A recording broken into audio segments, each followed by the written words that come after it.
we are now has a long backstory, stretching over 3 decades. It is complex with lots of detail.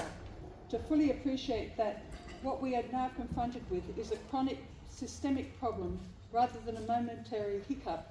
The detail is important. The riverine floodplains have high groundwater primarily due to duplex soils, sand over clay. This sand fills with water over winter. It's the things that we've already been talking about, but I'm just going to go through them again so that I'm sure that you do listen and take it in. So that historically these areas held vast amounts of water that were filtered through the vegetation and slowly moved down gradient into the river. The water being held was spread across a wide expanse of country and a network of creeks and wetlands. Once the soils are saturated, no more water can be absorbed. Excess water is expressed as ponding across the landscape. In 1994, the Environmental Protection Authority provided advice when the north-east corridor was first proposed. It recognised that this would be difficult land to develop with numerous constraints. The EPA would also have been aware that the Water Authority, now DWER, universally used infiltration to manage drainage across the metro area. Infiltration as a means of dispersal works well in deep sands, but it is useless in duplex soils. Infiltration is impossible when the ground becomes saturated. Around that period, the Water Authority was transitioning out of old management strategies and technologies, drain everything into the lowest point, usually of the river, using drainage sumps, compensating basins and open or pipe drains. At the same time, it acknowledged that the WA was experiencing a drying climate. Indications were that the water in the landscape would be, sorry, I'm struggling with the light out the window. The water in the landscape would become scarcer and all the environments would be challenged. New thinking was to keep water in the local water cycle. This meant using new technologies like water-sensitive design. Through a series of swales, bioretention basins, flood storage areas and other technologies, drainage water could be cleansed and dispersed into a more environmentally responsible way. These areas also looked, or were supposed to be, more aesthetically pleasing than the old drainage sumps that were usually fenced off for public safety reasons. By using water-sensitive design mechanisms, drainage areas could double as public open space, or at least coexist, and this would be a win-win. Because where water-sensitive design technologies use infiltration as a primary mechanism to disperse water, they struggle to be effective in this area. The EPA may have been aware that infiltration would be difficult in duplex soils, but it definitely was aware that these technologies were new in WA. Little was known about their effectiveness, and they were completely untested in areas of high groundwater. Impacts on the environmental values were unknown, and there was no mechanism to effectively predict outcomes. The EPA was aware of the regional environmental values and the adverse impacts that stem from urban development. It recommended that studies already underway should include greater detail, more studies be undertaken, and that they be integrated to ensure the environment was protected for the long term, for 50 years plus. Management strategies needed to be developed and demonstrated to work. A regional approach to the drainage and planning was advised. An ongoing performance evaluation of development as it reached completion was recommended to assess the effectiveness of decision-making and technologies. As staged development was proposed, ongoing assessment would provide opportunities for thinking and technologies to evolve and improve. The final recommendation was for an analysis comparing the cost to the community to manage associated environmental issues in relation to the benefits provided by the development to the state. The authority would have been aware that the local government was, and still is, responsible for management of drainage works following developer handover. This includes fixing the floors. The EPA had some warnings. Studies needed to be completed and proven effective management strategies developed before rezoning to avoid expectation that the land was suitable for urbanisation, even if it was found to be environmentally unacceptable. It recognised this would take time, but where technologies failed, alternatives were expensive. and some situations may prove to be unfixable. Costs once constructed, urban development and costs for management and remediation would be borne by the community, and lastly, once constructed, urban development couldn't be undone. Regardless of the EPA's advice, the government and the State Planning Department pushed on. Investigations and studies called for were not done, and long-term understanding of the impacts of the environment were not determined. Cost analysis didn't happen or wasn't made public, and the land was rezoned without any real idea of outcomes and costs to the community or the environment. In 1995, the Water Authority produced the Drainage Management Strategy for the North East Corridor. This recognised Perth had a dry climate and water levels in the Nangara Mound were declining. There was concern that groundwater levels in the North East Corridor were also declining, and there was a risk of over-extraction or drawdown due to subsoil drains and surface drainage associated with urban development. As a corollary, it was considered important to infiltrate rainwater as much as possible, and to assist this, not set the subsoil drains too low to ensure groundwater was still available for environmental needs. Sally had already talked about this today. New technologies like those promoted for water-sensitive design were seen as a way to complement this. In time, this proved to be a flawed premise. Although it was accepted at the time, probably due to insufficient information to the contrary, as recommended studies and reliable modelling had not been pursued.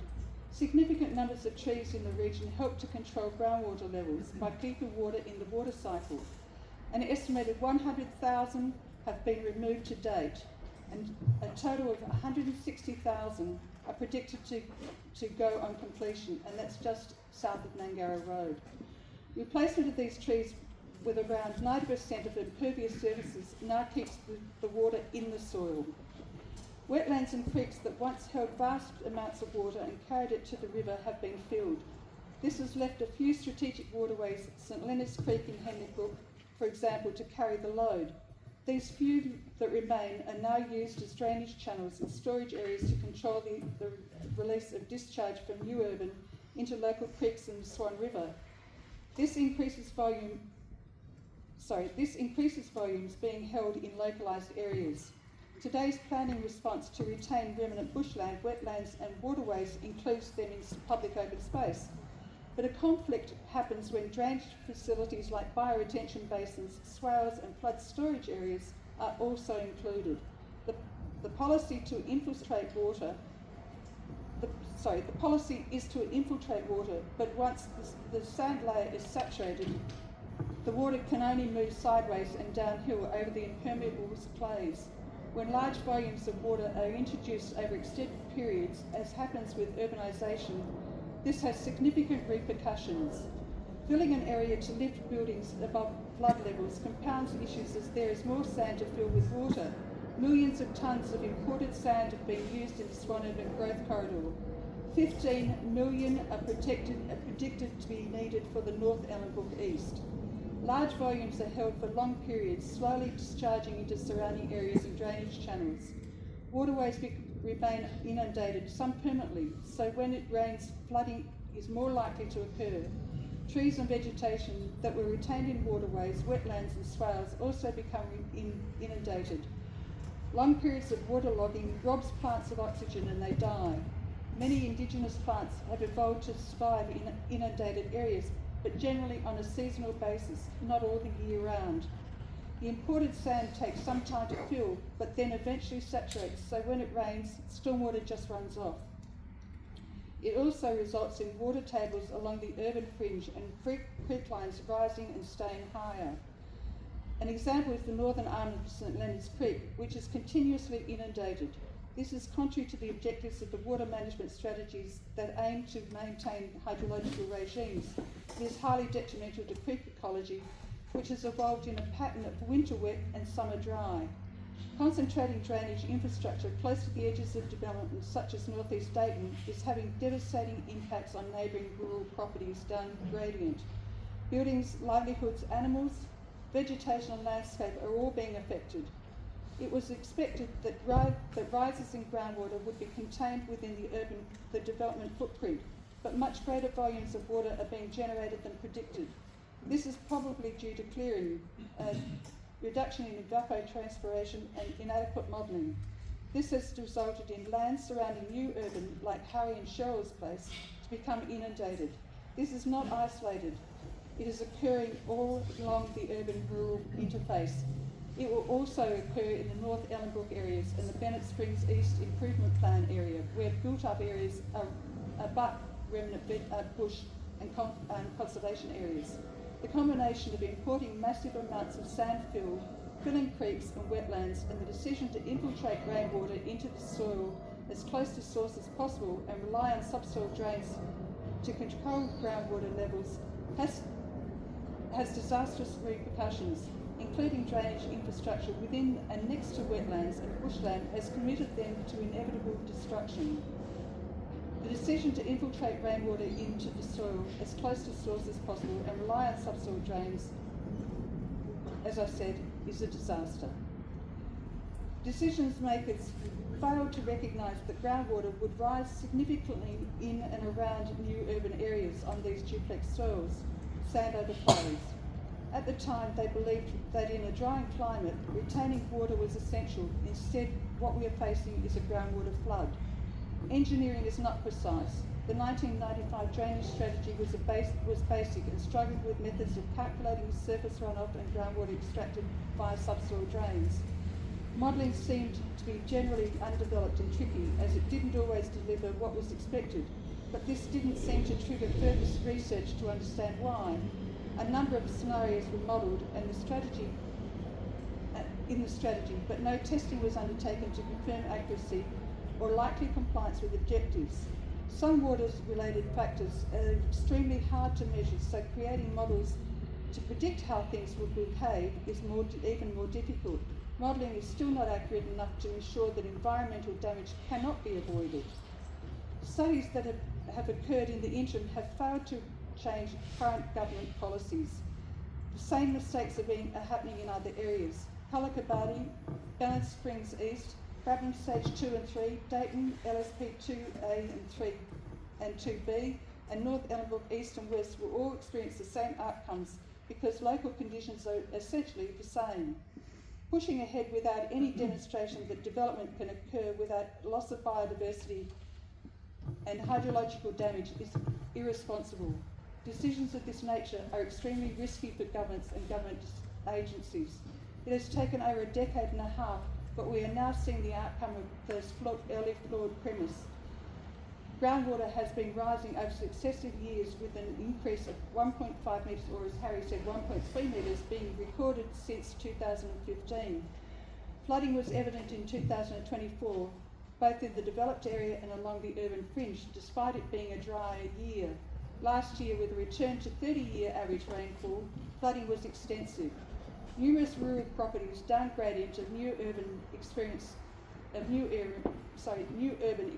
extreme flooding. It was also evident in new urban areas. Infrastructure resilience is pushed to extremes when year on year the ground remains full of water. When heavy rains occur, the water has nowhere to go and flooding occurs.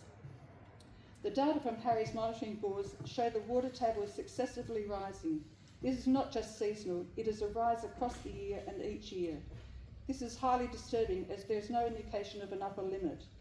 The Urban Water Management Plan for a section of Dayton LSP4 that was done in 2019 predicted a rise of 1.5 metres annually. There was no sunset clause. This is of extreme concern because it was generated by a highly respected hydrologist. Just as concerning is that it wasn't challenged by the City of Swan planners and engineers, nor any government agencies. Put simply, the drainage systems provided are inadequate. Decision makers are continuing to ignore the reality that shallow, sandy soil on top of clay just can't cope with this volume of runoff entering an already saturated system. If the outcomes can be as extensive and extreme as last year, with a return to 30-year average rain, and our drainage systems even capable of managing a 1 in 100-year flood, the prospect of extreme weather events resulting from climate change means rural and urban areas are at severe risk as there is no resilience built into the plans. As you can see, this is a growing problem. Some adverse impacts like seasonal flooding are obvious, but there is also the progressive loss of trees through prolonged inundation, wetlands collapsing, algal blooms, and loss of species that become evident over time. Sometimes it takes more than a decade to become apparent, but by then it is almost too late to stop. Done that page. The cumulative impact of disregarding the EPA's advice and the removal of thousands of trees, importation of millions of tonnes of sand, destructive planning decisions and poor implementation are swamping us with a tsunami of rising groundwater fuelled by stormwater from urban development. All of this is being dumped right on our doorstep. The EPA recommended ongoing performance evaluation or adaptive planning as a fundamental requirement for drainage plans. Although not optimal, these would have provided a means to progressively improve strategies and outcomes. Adaptive planning, the process of design, trial, tweak and retrial, is specifically included in the water monitoring guidelines for better urban water management strategies and plans, prepared by it was the Department of Water in 2012. These guidelines require assessment of the impacts of development to improve outcomes and refine regulatory criteria. Assessment also provides much needed information about the performance of water sensitive design principles and technologies in Western Australia. Inclusion of an evaluation requirement in the guidelines embedded the EPA's original recommendations within the planning process. The drainage plan that governs the southern area, the Swan Urban Growth Corridor Drainage and Water Management Plan, was prepared in 2009. It is comprehensive and includes the requirement for post-development monitoring and a new review, although only for a short period of 3 years. Adaptive planning is currently a requirement of all water management strategies and has been since 2012. Adaptive planning has incrementally disappeared from drainage management plans and decision makers are letting it happen. The requirement of ongoing monitoring is also threatened as bores are not routinely located at optimal places to monitor changes to groundwater, nor protected during construction, and monitoring programs are often discontinued. Despite being included in planning instruments, performance reviews are not being done. Not one review has occurred since development commenced 15 years ago. Not one in the Swan Urban Growth Corridor with the most comprehensive district water management strategy. The lack of review and assessment of any stage has denied planners and authorities the opportunity to resource workable solutions to drainage issues in the corridor.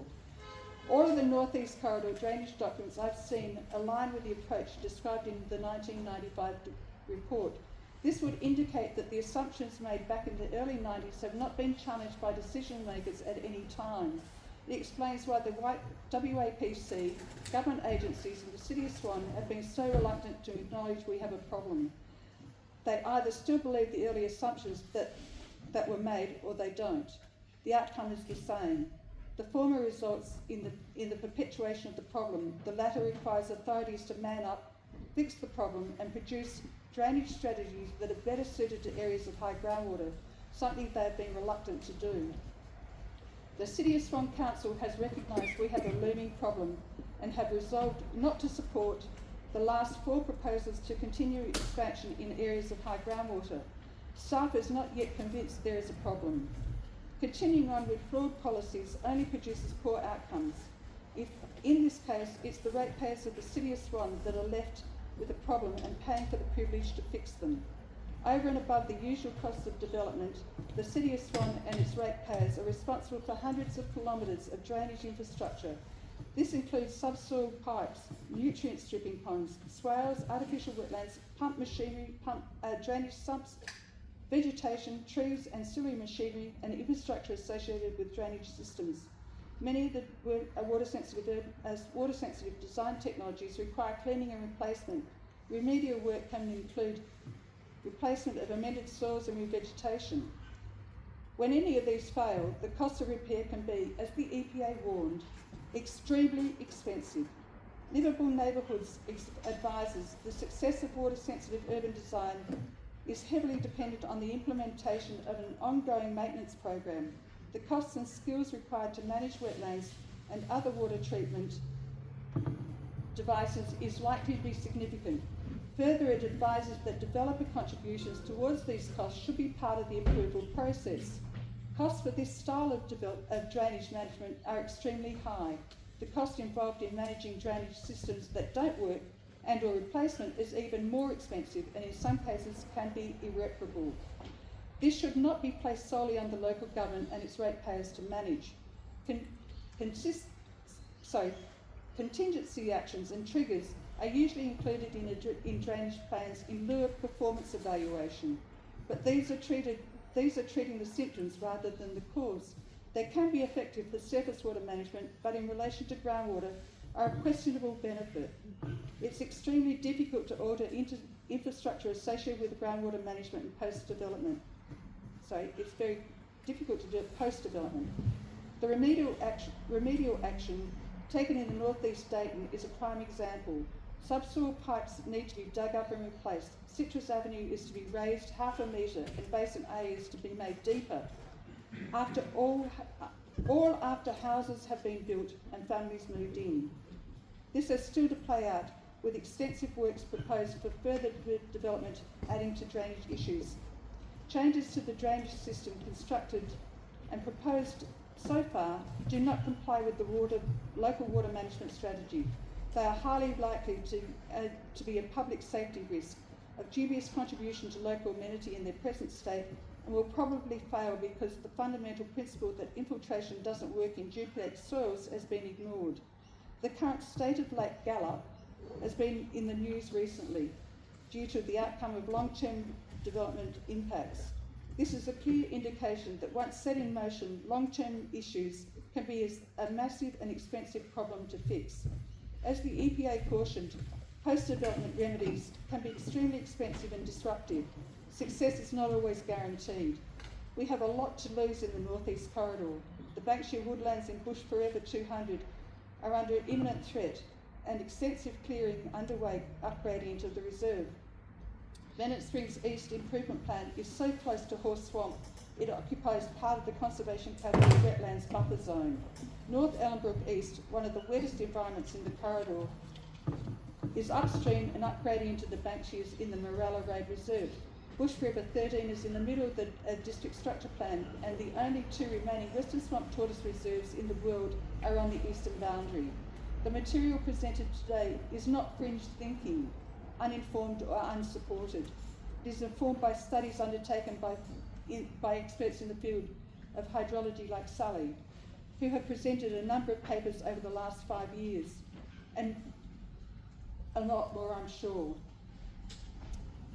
It is supported by the findings of Dr. Lewinsky's report on the urban impacts of the northeast Dayton on Harry and Cheryl's property and likely similar outcomes in similar circumstances. It is supported by the data from Harry Gratz's monitoring bores over 11 years and data from DWER's monitoring bore MM51A. Finally, it is supported by the thousands of photographs taken by local residents over a number of years to record outcomes and events, and they are all undeniable. 3 factors have had a profound influence on the outcomes in the northeast corridor. The one-size-fits-all infiltration policy used to manage drainage, the flawed premise made in 1995 that groundwater would decline under urban development, and the lack of ongoing performance evaluations. We believe there is ample legislation in planning instruments to support the protection of the environment. It takes political will and public pressure to ensure that these are complied with. This is not currently happening. We have been shortchanged, and what you have seen today are the consequences. Some of the poor planning decisions contributing to the flooding and inundation problems are historical. The outcomes are current. Current policies are not working and need to be fixed. Requests by academics for further work to be undertaken to provide better outcomes has not been acted on. There needs to be compliance with state and local planning instruments, because continuing on the same path will deliver the same outcomes. Thank you, and thank you for bearing with me.